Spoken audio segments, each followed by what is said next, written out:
Professor, thanks so much for joining us. It was let's leave Uxbridge to one side. Actually, we can even include it. But it was a very bad night for the Conservatives, wasn't it? Yeah, I mean, even if you include Uxbridge, where the Conservative vote was down by only 7 points, on average across the three by-elections, the Conservative vote was down by 21 points as compared with 2019. That's actually slightly bigger than the 18-point drop currently being registered by the opinion polls. And, I'm not sure that the Conservatives' prospects look any worse now than they did 24 hours ago, but equally, they don't look any better either. And 24 hours ago, the Conservatives' prospects looked not very bright so far as the next general election is concerned.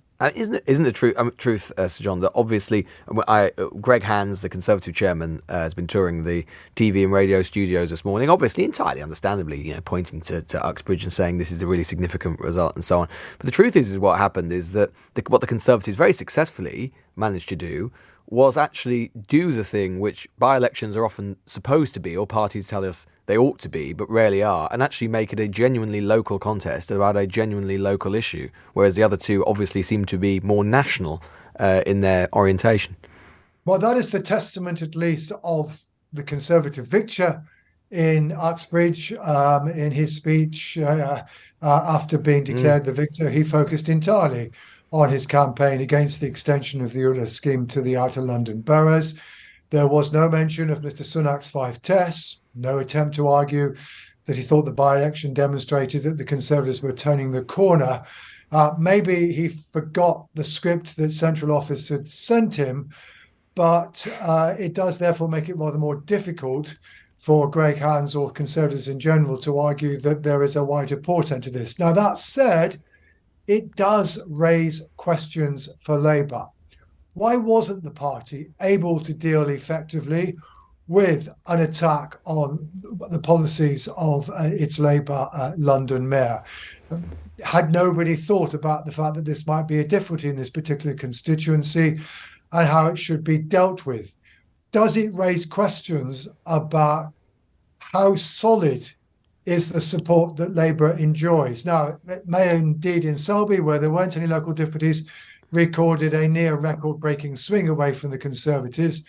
But apparently, when hitting a bit of rough water, that safety-first strategy that Sir Keir Starmer seems to be keen on doesn't seem to have perhaps weathered terribly well, or at least it's not clear that it's ensured that Labour have gathered onto it a group of people whose commitment to the party is sufficiently strong that they will withstand such a campaign. Now, the answers to those questions, I suspect, will be much debated inside the Labour Party, but there are questions to be asked. We know that Sir Keir Starmer is nothing like as popular as Tony Blair before Tony Blair became leader. And arguably also, Labour before 1997, yes, they might have chased the centre, but they still managed to generate a sense of excitement about the prospect of a Labour government. That is something that Labour are finding more difficult to do, in part perhaps because it is indeed generally more difficult to do, because whereas, frankly, although New Labour weren't willing to acknowledge it, they were looking forward to the prospect of a relatively benign fiscal situation, and one indeed where eventually they increased public expenditure quite substantially. The fiscal outlook for after the next general election looks much more difficult. And that perhaps is also part of the reason why we've seen Labour beginning to rein back in some of its spending promises, because he's not sure the money is going to be there to fund them, as well as perhaps also being convenient so far as Sir Keir Starmer's safety first strategy is concerned. And we shouldn't, Sir John, should we forget or overlook that, again, repeated remarkable Lib Dem success. It's slightly easy to do now because we've got rather accustomed to it. This is their 4th massive by-election win in this Parliament, overturning a huge Tory majority, replacing it with a huge Lib Dem majority, 29-point swing. Again, remarkable. We saw it in North Shropshire, we saw it in Chesham and Amersham, we saw it in Tiverton, and it really confirms, doesn't it, that they are back as a formidable presence, certainly at least in the by-election sphere. Yeah, certainly in the by-election sphere. I mean, of the 5 biggest swings, from Conservative to Liberal Democrat in by-election history. 3 of them have occurred in this Parliament. And insofar as the Liberal Democrats' principal strategy is to try to focus on those seats where they're going to start off second to the Conservatives, in the hope that they might be able to increase their parliamentary representation through success in them. These by-election successes are promising, although we should remember it's going to be much more difficult for the Democrats to focus their resources even on, let's say, 30 constituencies which they might target, as opposed to pretty much piling everything into one constituency and ignoring the other 2 by-elections that were going on. But still, promising. But the thing that's clearly missing from all of this is that, when the Liberal Democrats last got 4 by-election victories in a row in the 92 to 97 Parliament, that was also accompanied by a significant increase in the party's standing in the overall national polls. But despite the fact that we are in the midst of a deeply unpopular Conservative government, and that normally when the Conservatives are in trouble in midterm, the Liberal Democrats profit at least as much as Labour in the national polls. Of that, there is no sign so far. And even these by-election victories haven't been followed up by much in the way of a boost to the party in the polls. And yes, Liberal Democrat MPs will say that's not our principal focus. But in the longer run, if the party is going to get back to the kind of position it was before the debacle of 2015, then it's got to be more than just about profiting from Conservative difficulties at a difficult time, in particular constituencies. It will need to be a wider strategy than that. It's extraordinary, that, isn't it, Sir John, the lack of translation to the national opinion polls. But I suppose the other way of looking at it is that we now can see we've had plenty of by-election evidence for this, and indeed to some extent in local elections as well.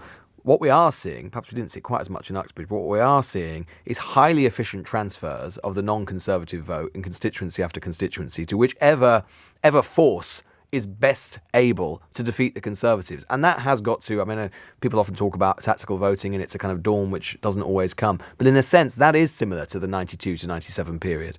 It's similar to 1997 Parliament. It's been evidence for the last 2 years, basically ever since the Conservatives first became unpopular in the wake of the initial Partygate accusations. And yes, in Somerton, the Labour Party went from 13% to 2 to 3%. Their vote collapsed. The Liberal Democrats didn't have much to defend, but they fell back in both Selby and in Uxbridge. Now, of course, what's been going on in the by-elections in the last 2 years, there's been a tacit agreement between the parties as to where they're going to focus their efforts. Labour, they've not been third in this part of Somerset since 1970. They weren't going to waste their effort on fighting that by-election hard. Liberal Democrats equally, no chance in Selby or Uxbridge. So they're being rational about how they focus their resources, and they'll do the same thing in a general election. But so that to that extent, I think the voters are not necessarily getting a positive message to say you need to vote for this party to defeat the Conservatives. They're getting the message by default. No campaign.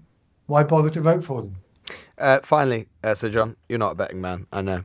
But as you say, maybe the narrative, maybe the analysis, the frame of analysis isn't so different tonight as it was, or today as it was before these results came in overnight.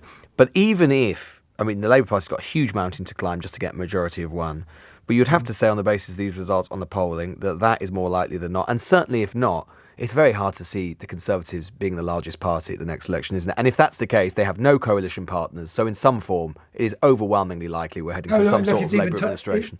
It's even tougher for the Conservatives than that. Labour don't even need to be the largest party to form administration, because the Conservatives don't have any other minority parties who are likely to help them to sustain such a minority administration, whereas the Liberal Democrats and the SNP will facilitate a Labour minority administration. Yeah, the mountain the Conservatives have to climb to get to the point of around 320 seats when they might be able to form a government is a very, very formidable one. Labour are not guaranteed to get an overall majority. They weren't guaranteed 24 hours ago. They're not guaranteed now.